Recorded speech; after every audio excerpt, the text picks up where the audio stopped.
আমাদের দেশে দেখবেন রমজান মাস আসলে বহু টাকাওয়ালারা পয়সাওয়ালারা রমজান মাসে তারা উমরা করতে মক্কায় চলে যায়, রমজান মাসে তারা মদিনা জিয়ারত করার জন্য চলে যায়, কিন্তু তার এলাকার গরিব দুঃখীরা না খায়া খায়া থাকে। আপনারা বলেন এমন অবস্থা বাংলাদেশে আছে না নাই? এ বাবা শুনো, রমজান মাসে এলাকার গরিব দুঃখীর দিকে নজর না দিয়া তুমি মক্কা মদিনা যায় হজ করবা, খোদার কসম তোমার এলাকার মানুষ যদি না খায়া থাকে তাহলে তোমার মক্কা মদিনা যায় হজ করার কোনো দাম হবে না। ওরে হজ করিতে মক্কায় যায়া খরচ করলি যেই টাকা, ওই টাকা গরিবকে দিলে গরিবই থাকি তো কেডা। হজ করিতে মক্কায় যায়া খরচ করলি যেই টাকা, ওই টাকা গরিবকে দিলে গরিবই থাকি তো কেডা। কেউ যায় টাকার ঘুমানে, কেউ যায় দেশে ভ্রমণে, কেউ যায় টাকার গরমে, কেউ যায় দেশে ভ্রমণে। হাইরে ধনীরা যায় ধনের টানে আনিতে সোনা দানা, শুধু খাইলে নামাজ হবে না ও মন জানো না, গোশ খাইলে নামাজ হবে না। জোরে কোন ঠিক কিনা? সুদের টাকা ঘুষের টাকা খায় মক্কা মদিনা যায় হজ করবে, আবার মক্কা মদিনা টাকা পয়সার মালিক হয়ে যায় হজ করবে। এলাকার গরিব দুঃখীরা না খায়া খায়া মরবে। খোদা কি কসম করে বলি রে বাবা, এদের মক্কা মদিনা যায় হজ করা আর বাড়ির কাছে টাকা পয়সাগুলা পুকুরে ঢাইলা দেওয়া একই রকম কথা, কথা কন্যা ঠিক কিনা? এ বাবা শুনো, ইমাম খামিনি রহমতুল্লাহ আলাইহি উনি ছোট্ট একটা ঘটনা উল্লেখ করেছে। ইমাম খামিনি বলে, আমার একটা ছাত্র ছিল যার নাম খুজায়মা। ওই খুজায়মা রহমতুল্লাহ আলাইহি উনি মক্কায় যাবে হজ করার জন্য, কিন্তু খুজায়মা যে স্ত্রীটাকে বিবাহ করেছে ওই স্ত্রী ছিল ইরানের পূর্ব অঞ্চলের সবচাইতে সুন্দরী মহিলা। খুজায়মা ডাক দিয়া কয়, জগতের মানুষ, আমার সুন্দরী স্ত্রীটারে আমি কার কাছে রাইখা যাব হজ করার জন্য? আমি এলাকার সব মানুষকে বললাম, ও এলাকার মানুষ, তোমরা কেউ কি পারবা আমার স্ত্রীটারে আমানত হিসেবে রাখার জন্য? এলাকার কেউ রাজি হয় না, কিন্তু খুজায়মার একজন সাথী ভাই ছিল, সে ডাক দিয়া কয়, খুজায়মা তুমি যদি চাও তাহলে তোমার স্ত্রীটারে আমার বাড়িতে রাইখা যাইতে পারো। খুজায়মা কয়, আল্লাহ ও আল্লাহ, আমি আমার স্ত্রীকে রাইখা যাওয়ার মতো একটা মানুষ পাইলাম। ওনার কাছে ওনার স্ত্রীটা রাইখা খুজায়মা চলে গেলেন হজ করার জন্য। হজ করে 6 মাস পরে খুজায়মা তার বাড়িতে ফিরে আসছে। বাড়িতে আইসা ওনার দোস্তের বাড়িতে যা ডাক দিয়া কয়, এ দোস্তর পরিবার তোমরা কই? আমার সুন্দরী রূপবতী স্ত্রীকে আমাকে ফেরত দাও। বাড়ির 4-5 জন মহিলা এসে ডাক দিয়া কয়, ও খুজায়মা, তোমার স্ত্রীকে তো আমরা অনুমতি ছাড়া দিতে পারবো না। বলে, আমার স্ত্রী আমি নিয়ে যাব। কার অনুমতি লাগবে? বলে, তোমার দোস্ত যিনি বাড়ির মালিক তার অনুমতি লাগবে। বলে, আমার দোস্ত কোথায়? বলে, তোমার দোস্ত তো এখান থেকে চলে গেছেন সামদেশে। বলে, আমি সামদেশে রওনা করলাম। খুজায়মা বলে, সামদেশে যাইয়া আমার দোস্তের কাছ থেকে লিখিত একটা অনুমতি নিয়া আমি বাড়ির মহিলাদের কাছে প্রদান করলাম।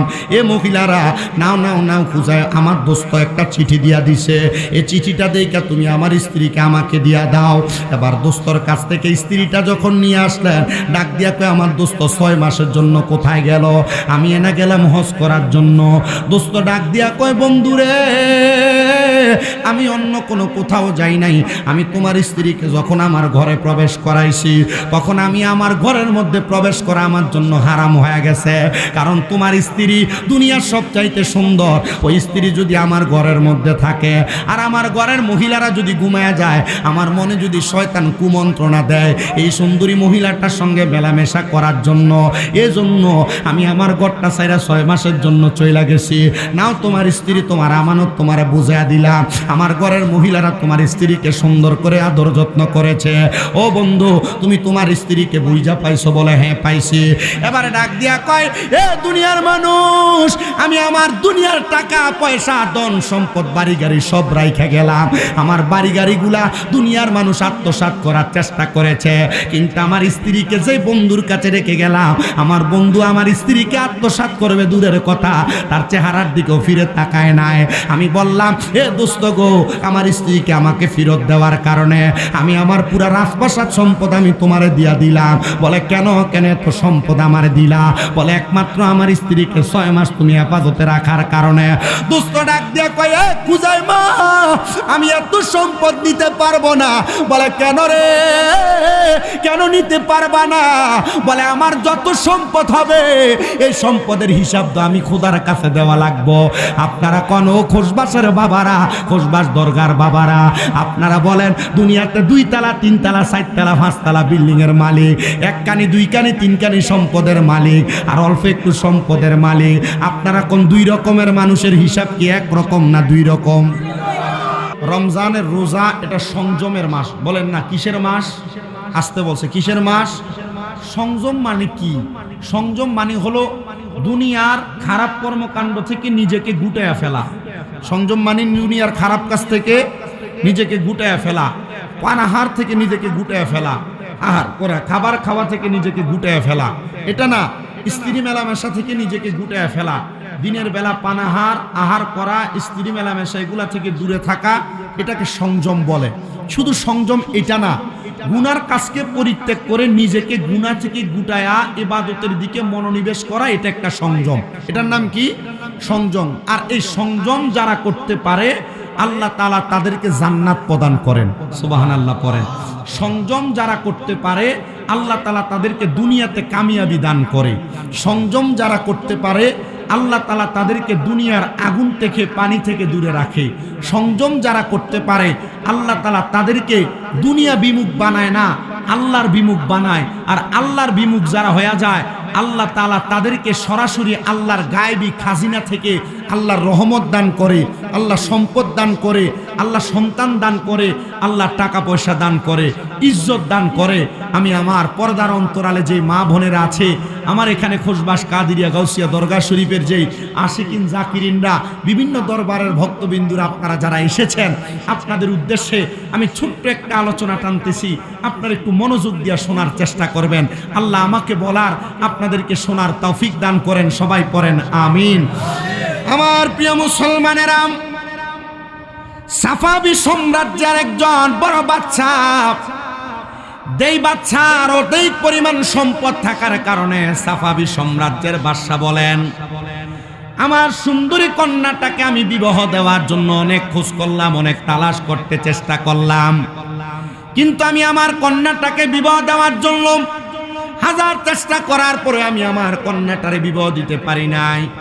কিন্তু অবশেষে আমার সাফাবি এলাকার ছোট্ট বাড়ির গুহা অঞ্চলের মধ্যে বসবাস করতেন একজন আল্লাহর খাস বান্দা, যার নাম ছিল হযরতে মীর দরা আদম রহমতুল্লাহ আলাইহি। হযরতে মীর দরা আদম ছিলেন ওই ছোট্ট গুহাওয়ালা ছোট বাড়ির একজন প্রশাসনিক অথবা একবারে নরমাল শ্রেণীর একজন আলেমে দ্বীন। মনে রাখবেন মুসলমান, আমাদের সমাজে পারিবারিকভাবে, আমাদের সমাজে সামাজিকভাবে আগে অনেক বাড়ি বাড়ি, প্রত্যেক বাড়ি বাড়ি লজিং মাস্টার রাখা হইতো। হযরতে মীর দরা আদম রহমতুল্লাহ আলাইহি তিনি ওই পাহাড়ি গুহা অঞ্চলের ঘরের মধ্যে এলাকার আলেম ছোট মানুষ হিসেবে লজিং মাস্টার রেখেছেন। আর ওই সাফাবির সম্রাট ডাক দিয়া বলেন, জগতের মানুষ, আমি আমার ওই সুন্দরী রূপবতী কন্যাটাকে ওই সাফাবি এলাকার গুহার ছোট্ট আলেমের কাছে আমি আমার কন্যাটারে বিবাহ দিলাম।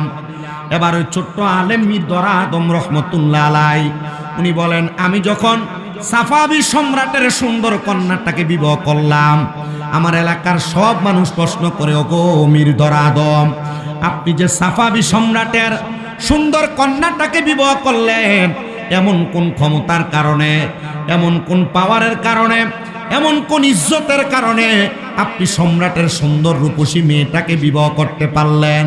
উনি বলেন, আমার একমাত্র সংযম, আত্মমর্যাদা রক্ষা করার কারণে আল্লাহ তাআলা আমার কপালে একজন সম্রাটের কন্যাকে বিবাহ করার ক্ষমতা আমারে দান করেছে। মীর দরা আদম রাহমাতুল্লাহ আলাইহি, এমন কি ক্ষমতা যেটার কারণে তুমি সাফাবি সম্রাটের কন্যাকে বিবাহ করলা? উনি বলেন, একদিন গভীর রজনী হয়ে গেছে, ওই সাফাবি সম্রাট তার সুন্দরী কন্যাকে অন্য রাজ্যের কালো একজন যুবরাজের সঙ্গে বিবাহ দিয়ে দিবে। আর আমি মীর দরা আদম আমার ঘরের মধ্যে কিতাব মুতালা করতেছি, পড়ালেখা করতেছি। এমন টাইমে আমি তাকায় দেখলাম সাফাবী সম্রাটের কন্যাটা দৌড়ায় আমার ঘরের মধ্যে প্রবেশ করেছে।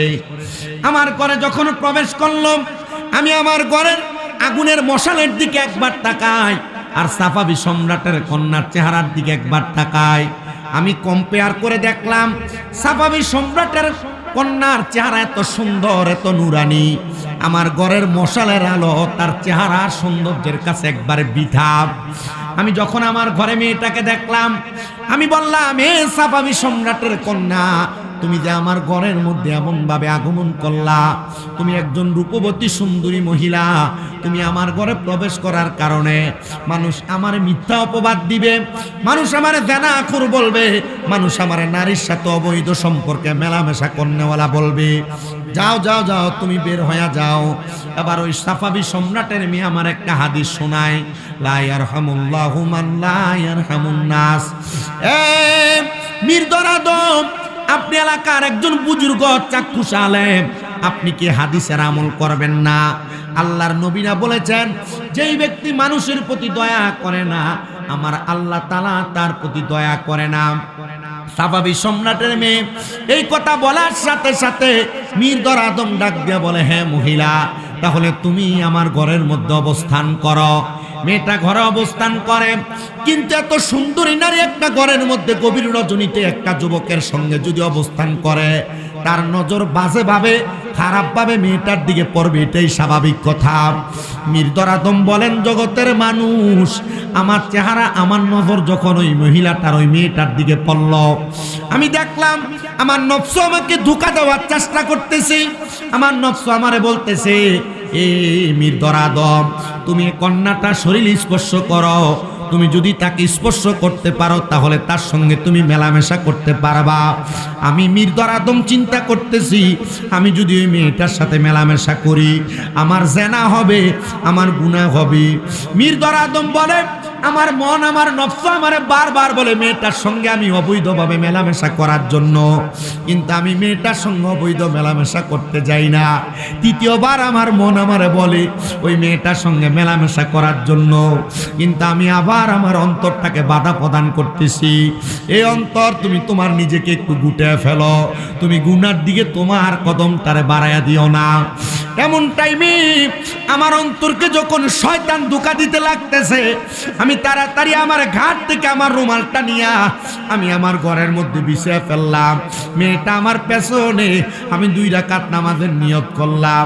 আমি নামাজের মধ্যে যখন দাঁড়াইছি গো, আমি নামাজের মধ্যে দাঁড়ানোর সাথে সাথে আমি 2 রাকাত নামাজ পড়লাম, মুরাকাবা করার নিয়তে চক্ষুটা বন্ধ কইরাম, ইস্তিগফার পড়া, সূরা ফাতিহা পড়া, সূরা ইখলাস পড়া আমি চক্ষু বন্ধ করলাম, আর ডাক দিয়া বললাম, আল্লাহ, গভীর রজনীতে এলেম অর্জন করার সময়, মুরাকাবার সময় তুমি আমারে কোন মুসিবতের মধ্যে ফালাইলা? এমন একটা কন্যারে আমার সামনে দাঁড় করে দিলা, যে কন্যাটা সাফাবী সম্রাটের কন্যা, যার চেহারা এত সুন্দর, যার দিকে তাকাইলে বড় মায়া লাগে, তার সঙ্গে মেলামেশার খায়ের জন্মায়া যায়। আল্লাহ, তুমি আমার এই কঠিন মুসিবত পরীক্ষা থেকে হেফাজত করো। এমন টাইমে হযরতে মির্দর আদমের কানের মধ্যে একটা আওয়াজ আসছে, এ মির্দর আদম, তুমি তাড়াতাড়ি একটা মোমবাতি জ্বালায়া ওই মোমবাতিটা দিয়া তুমি তোমার সাধন ভোজনটা করো। মির্দর আদম বলেন, আমাদের মুসল্লার ভিতরে আমার মুরাকাবা ভাঙ্গা আমি একটা মোমবাতি জ্বালায়া আমি ওইটার সামনে সর্বপ্রথম আমার বৃদ্ধাঙ্গুলিটারে মোমবাতির উপরে জ্বালাইলাম। আমার আগুনটা যত জ্বলে, আমার চোখের পানি তত বায়া বায়া পড়ে। যত আগুনের মধ্যে আমার আঙ্গুল জ্বলা যায়, তত আমার চোখের পানি বায়া বায়া পড়ে। আমার বৃদ্ধাঙ্গুল পুড়ে গেছে। আমি আমার ডান আঙ্গুলি, আমার সাদাত আঙ্গুলিটা ওই মোমবাতির উপরে জ্বালাইতে লাগলাম। আগুনে আমার আঙ্গুল পুড়ে যায়। আমার দ্বিতীয় আঙ্গুলটা আমি দিলাম। আমার তৃতীয় আঙ্গুল দিতে দিতে আমার 5টা আঙ্গুলি আমি জ্বালায়া পুরে একবারে ছাই করে দিছি। আমি যখন ছাই করে দিই, আমার তো ব্যথা হয় রে। এবার আমি আমার ব্যথার কষ্ট সহ্য সহ্য করতে যখন পারি না, আমি শুধু আমার অন্তরকে বুঝাই, অন্তর এই 5টা আঙ্গুল তুমি মাত্র মোমবাতির আগুনের মধ্যে জ্বালাইছো, কিন্তু যদি তুমি এই কন্যাটার সঙ্গে অবৈধভাবে মেলামেশা করতা, আল্লাহর জাহান্নামের আগুনে তোমার সারা জীবন জ্বলা লাগতো। এমির দরাদম, সারা জীবন আগুনে জ্বললে ভালো হইতো নাকি 5টা আঙ্গুল আগুনে জ্বালাইছো এটা তোমার জন্য ভালো হয়েছে? মীর দরাদম সেজদার ভিতরে যাইয়া কান্দে আর ডাক দিয়া কয়, আল্লাহ তুমি আমার ইজ্জতের মালিক, আমার ইজ্জত রক্ষা করেছো আল্লাহ। আমি ওই কন্যার সাথে মেলামেশা করি নাই আল্লাহ গো, আমি যেহেতু মেলামেশা করি নাই, আমার ইজ্জত আমি হেফাজত করেছি, তুমি আমি মীর দরাদমরে বাঁচাইবা। সকাল হয়ে গেছে, পুরা এলাকার সব জায়গার মধ্যে তালাশ করতেছে, সাফাবি সম্রাট তার কন্যাকে খুঁজে পায় না। সর্বশেষ মীর দরাদমের ঘরের মধ্যে যখন খুঁজে পাইলেন, ঘরের মধ্য থেকে কন্যাটাকে নিয়ে যাওয়ার পর হযরত মীর দরাদম রে বাদশার সেনাপতিরা ধইরা তার ঘরের মধ্যে প্রবেশ করাইছে। ডাক দিয়া কই, রে মীর দরাদম, আমার কন্যারে তোমার ঘরে তুমি আটকে রাখলা, তোমাকে এটার জন্য ফাঁসি দেওয়া হবে। উনি কয়, খোদার কসম করে বলি বাদশাহ, আপনার সুন্দরী রূপবতী মাইয়া আমার ঘরের মধ্যে সারা রাত্র ছিল, আমি তার শরীরের দিকে আমার হাত বাড়াইও তাকে ধরি নাই, আমি তার দিকে একবার হাত বাড়াই নাই। বাদশাহ বলে, তুমি যদি সেটার প্রমাণ দিতে পারো, খোদা কি কসম করে বলি, আমার এই সুন্দরী রূপবতী মাইয়ারে তোমার সঙ্গে আমি বিবাহ দিব। মীর দরাদম বলে, এ বাদশাহ আপনি আমার ডান বাম হাতের দিকে তাকান, আমার 5টা আঙ্গুল পুড়ে গেছে। বাদশাহ কয়, কেমনে পুড়লো? বলে, আপনার কন্যার দিকে আমি যদি হাত বাড়াইতাম, আমার আল্লাহ তাআলা জাহান্নামের আগুনে সারা বছর জ্বালাইতো। আমি আমার হাতটারে আগুনের উপরে দিছি, যখন আমার নফস আমারে তাড়না দিয়া দিয়া গুনাহ করার জন্য আপনার মেয়ের দিকে আমার নজরটা নিত, আমি আপনার মেয়ের দিকে না তাকায়া আমার হাতের আঙ্গুলটার আগুনের মধ্যে দিয়া দিয়া পুড়িয়া দিছি, যেন আমার আল্লাহ সারা জীবন আমার জাহান্নামের আগুনে না জ্বালায়। উনি ডাক দিয়া কয়, জগতের মানুষ, এই কথা বললাম, বাদশাহ সাফাবি সম্রাট সাথে সাথে বিবাহের ইন্তজাম কইরা আমার সঙ্গে তার কন্যারে বিবাহ করে দিছে। জবান খুলে জোরে বলা যাবে কি আল্লাহু আকবার? মীর দরাদম ডাক দিয়া কয়, জগতের মানুষ শোনো, আমি শুধু আমার নফসকে সংযম করার কারণে, আমার নফসকে বুঝায় রাখার কারণে বাদশার কন্যাকে আমি বিবাহ করলাম, জাহান্নামের আগুন থেকেও বেঁচে গেলাম। এবার আপনারা বলেন, ও খুশবাস, কাদেরিয়া, গাউসিয়া, দরগা শরীফের আমার বাবারা, আমরা যদি এই রমজান মাসে আজকের জান্নাতের বাগানে বইসা আমাদের নিজের নফস, আমাদের রুহুকে আমরা যদি সংযম করতে পারি, আমার আল্লাহ তাআলা আমাদেরকে জাহান্নামের আগুন থেকে বাঁচানোর ক্ষমতা আল্লাহর আছে না নাই? এই বিশ্বাস কার কার আছে? ডান 2 হাত তুলে আমার আল্লাহকে দেখায়। আল্লাহ কবুল করেন, জোরে বলেন আমিন।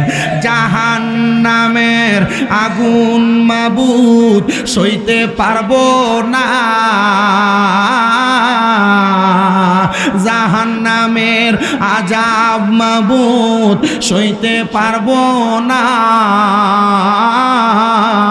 দুনিয়াতে নৌকা কান্দাইয়া আখেরে কান্দাইও না, বলেন জাহান্নামের আযাব মাবুদ সইতে পারবো না,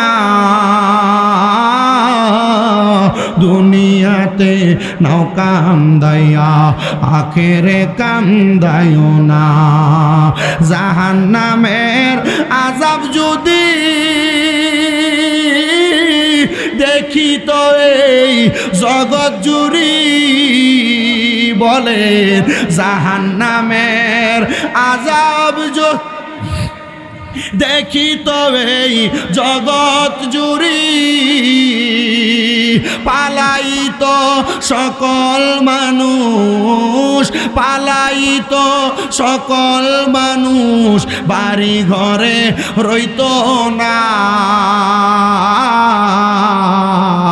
দুনিয়াতে নৌকা কান্দাইয়া আখেরে কান্দাইও না, বলেন জাহান্নামের আযাব মাবুদ সইতে পারবো, বলেন জাহান্নামের আযাব মাবুদ সইতে পারবো, দুনিয়াতে নাও কান্দাইয়া আখেরে কান্দায়ও না, দুনিয়াতে নাও কান্দাইয়া আখেরে হাসরেরও কঠিন দিনে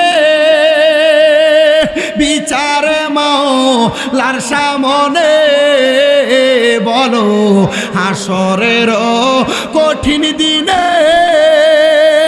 বিচারেরও মাওলার সামনে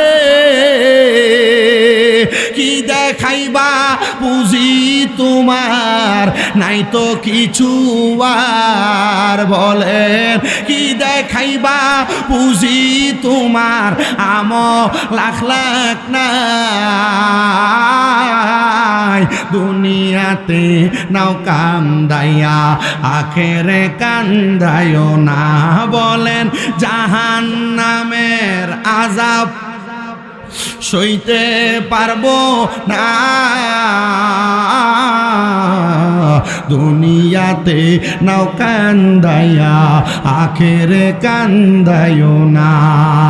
একটা জবানও বন্ধ রাখবেন না, সবাই চিৎকার মেরে বলেন আল্লাহু আকবার।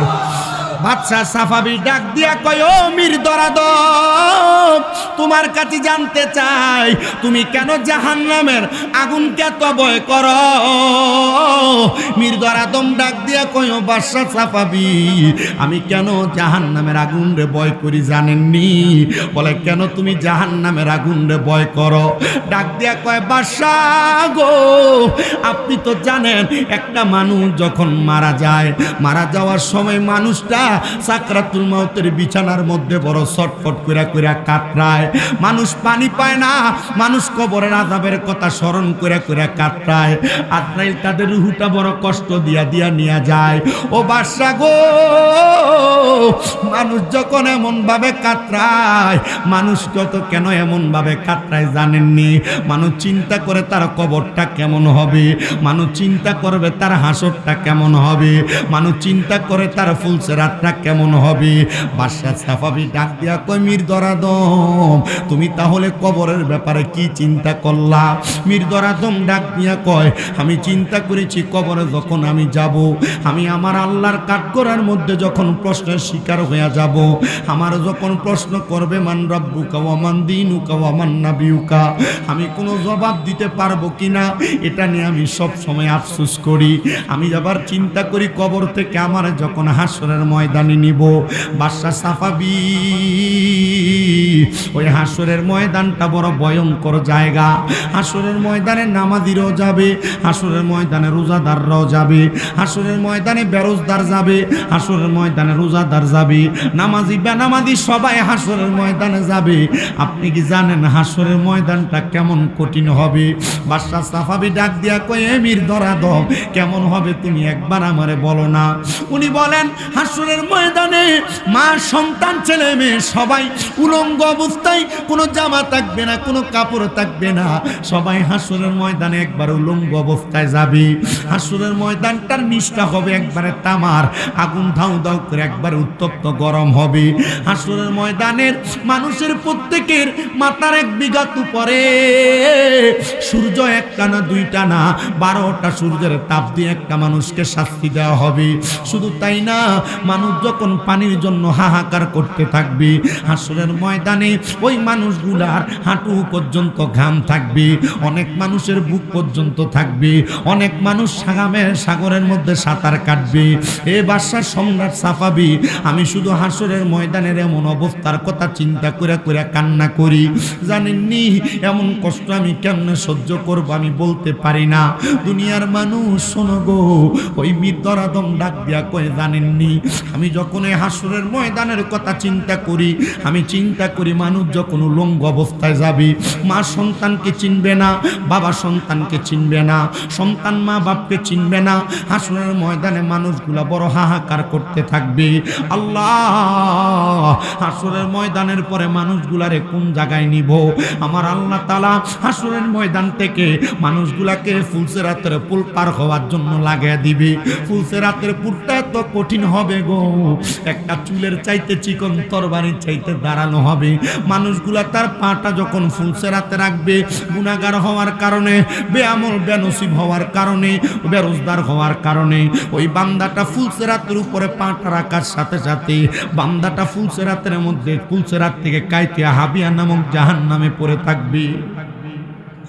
হযরত মির্জা আদম ডাক দিয়ে কই, দুনিয়ার মানুষ শুধু এমন কঠিন অবস্থায় পড়বে না রে, মানুষগুলা ওই কঠিন অবস্থার মধ্যে পড়ার সাথে সাথে জাহান্নামের মধ্যে যখন পড়বে, আরে একটা মানুষকে আমার আল্লাহ তাআলা কমপক্ষে 3000 বছর জাহান্নামের আগুনে জ্বালাইব। ও আল্লাহ, ওই জাহান্নামের আগুনে বান্দা কেমন করে থাকবে? বলে থাকবে না রে, ওই বান্দার জাহান্নামের আগুনকে আমার আল্লাহ তাআলা 3টা ভাগে ভাগ করে দিব। প্রথমে জাহান্নামের আগুন দুনিয়ার লাল আগুনের মতো ধাউ ধাউ ধাউ ধাউ করে যখন জ্বলবো, বান্দার গায়ের চামড়াগুলা ছিলে ছিলে মাটির মধ্যে পড়ে যাবে, বান্দার শরীর পুড়ে যাবে রে। বান্দার এমন কঠিন অবস্থা হবে, বান্দা হাউমাউ করে কান্না করবে, কেউ তার বাঁচাইতে আসবে না। ওই বান্দার দেহ যখন পুড়ে যাবে 1000 বছর, ওই বান্দা কি এমন পুরা অবস্থায় থাকবে? কয় না। বলে কেন না? বলে বান্দার দেহটা একবার পুড়া যাওয়ার পরে আমার আল্লাহ তাআলা ফায়াকুন বলে বান্দার দেহটারে আবার জ্বালাইবো, আবার জ্বালায়া ওই বান্দাটার দেহটারে আবার পুড়াইবো, আবার বানাইবো, আবার পুড়াইবো। ও আল্লাহ গো, এত কষ্ট কেন দেওয়া হইব? একবার জ্বালাইলে তো বান্দার কষ্ট শেষ হয়ে যায়। কয় না,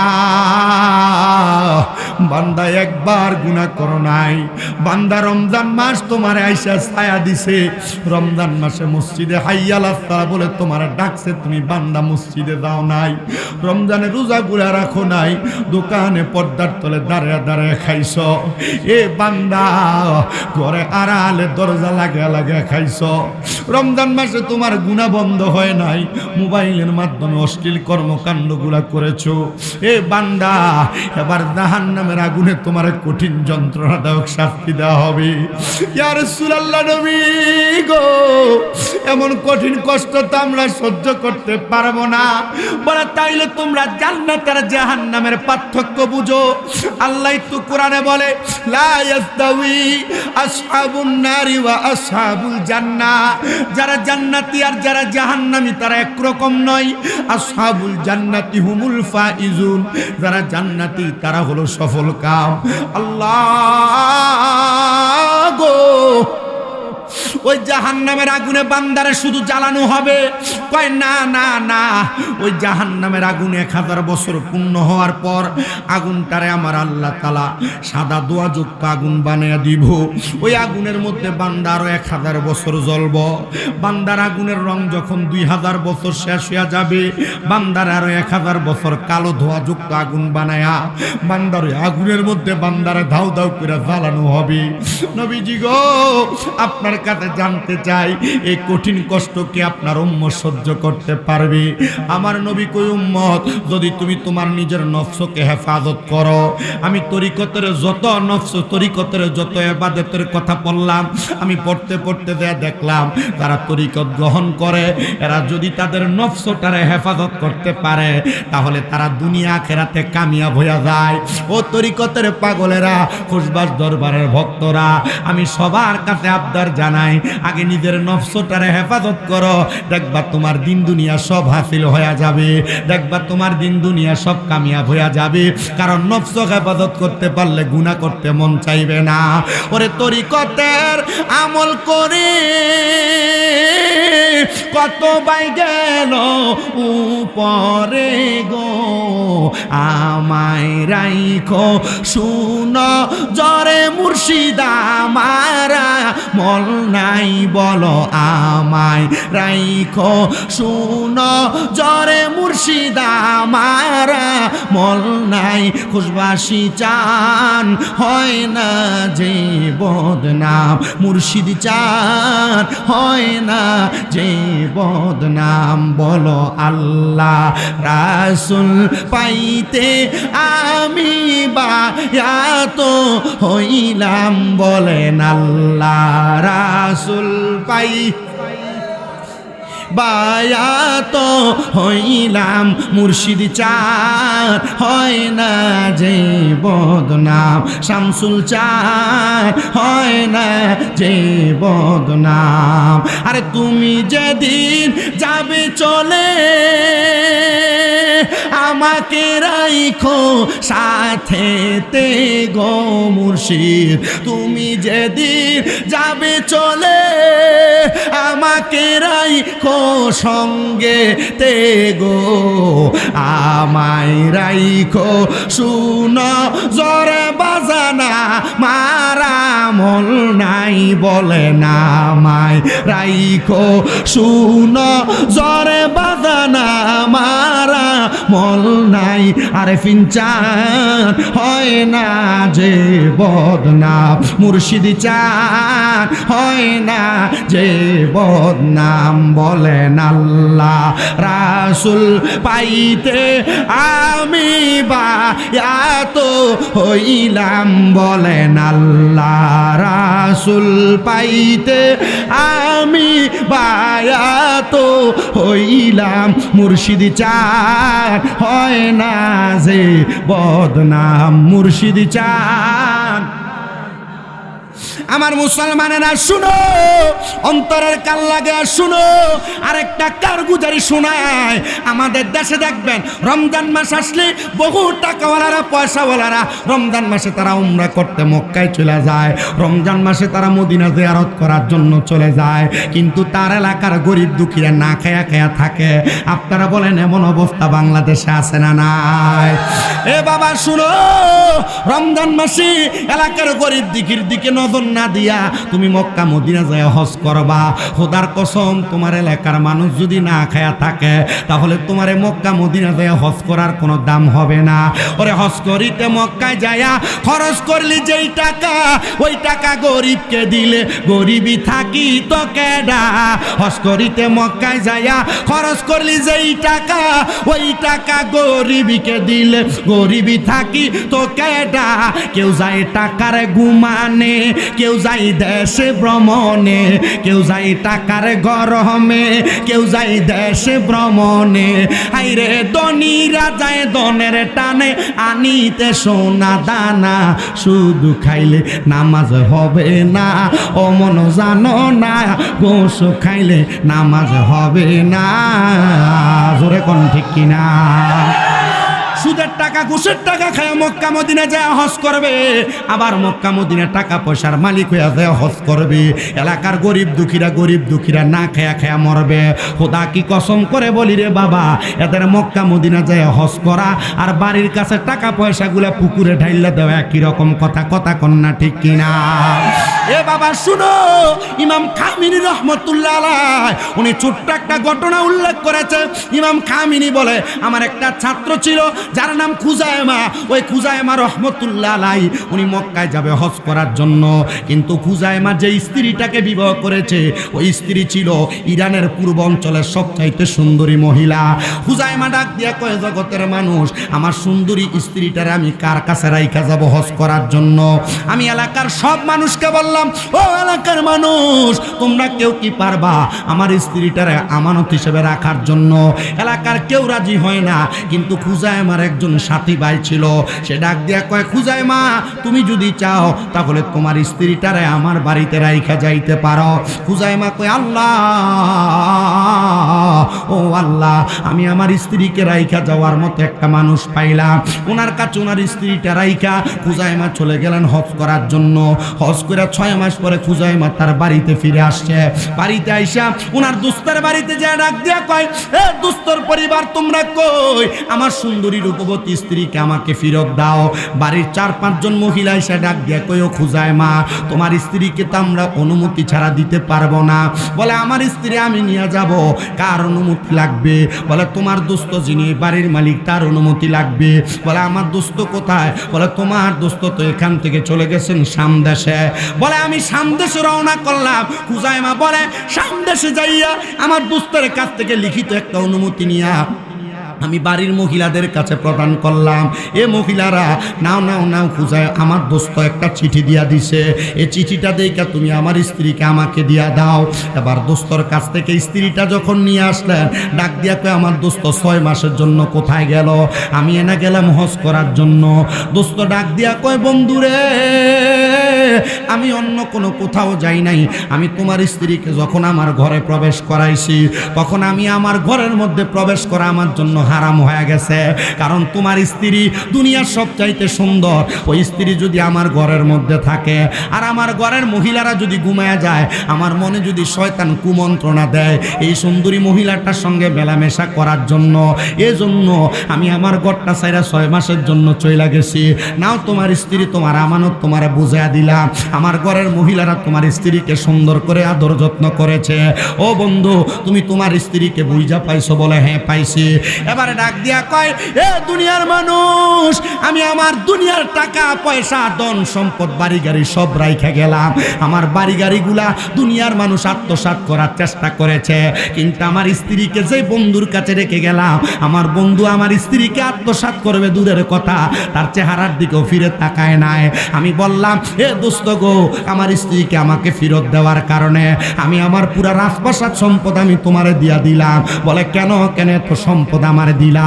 বলে একমাত্র আমার স্ত্রীকে 6 মাস তুমি হেফাজতে রাখার কারণে। দোস্ত ডাক দিয়া কয়, এ হুজাইমা, আমি এত সম্পদ নিতে পারবো না। বলে কেন রে, কেন নিতে পারবা না? বলে আমার যত সম্পদ হবে এই সম্পদের হিসাব তো আমি খোদার কাছে দেওয়া লাগবো। আপনারা কোন খোসবাসের বাবারা, খোসবাস দরগার বাবারা, আপনারা বলেন দুনিয়াতে 2 তলা 3 তলা 4 তলা 5 তলা বিল্ডিং এর মালিক, 1 কানি 2 কানি 3 কানি সম্পদের মালিক আর অল্প একটু সম্পদের মালিক, আপনারা কোন 2 রকমের মানুষের হিসাব কি এক রকম না 2 রকম? আসতে কইছে কোন না এক রকম না 2 রকম? 2 তলা বিল্ডিং এর মালিকের হিসাব আর বাড়ির টিনের ঘরের মালিকের হিসাব কি এক রকম না 2 রকম? 5 তলার মালিকের হিসাব আর বেড়ার ঘরের মালিকের হিসাব কি এক রকম না 2 রকম? বলে হুজুর কেমনে 2 রকম একটু বোঝায়া দেন। হুজাইমা ডাক দিয়া কয়, দোস্তরি, দুনিয়ার কোন সাধারণ মানুষকে যদি আমি বলতাম, তাহলে সাধারণ মানুষ আমার সম্পদ নিয়ে যাইতো, আমার বাড়ি নিয়ে যাইতো, কিন্তু তুমি কেন আমার সম্পদ আর বাড়ি নিয়ে যাও নাই? ডাক দিয়া কয়, আমি আমার মাওলার কাছে হিসাব দিতে পারবো না, এজন্য না আমি তোমার বাড়ি গাড়ি সম্পদ কোনো কিছু নিয়ে যাই না। ও দোস্ত, তুমি আমার একবার বলো, কেন তুমি আমার হিসাব দেওয়ার কারণে তুমি আমার বাড়ি গাড়ি সম্পদ নিয়ে যাও নাই? তিনি ডাক দিয়া কয়, একটা মাত্র কারণে আমি তোমার সম্পদ বাড়ি গাড়ি নিয়ে যাই নাই, আমার মাওলার কাছে আমি হিসাব দিতে পারবো না। এবার আপনারা বলেন, আমরা যে যত সম্পদের মালিক আছি, আমার মাওলার কাছে হিসাব দেওয়ার দরকার আছে না নাই? এখন হিসাব দিবেন কেমনে? হিসাব আসেনি আপনার কাছে? কথা কয় না আসেনি বাবা। আরে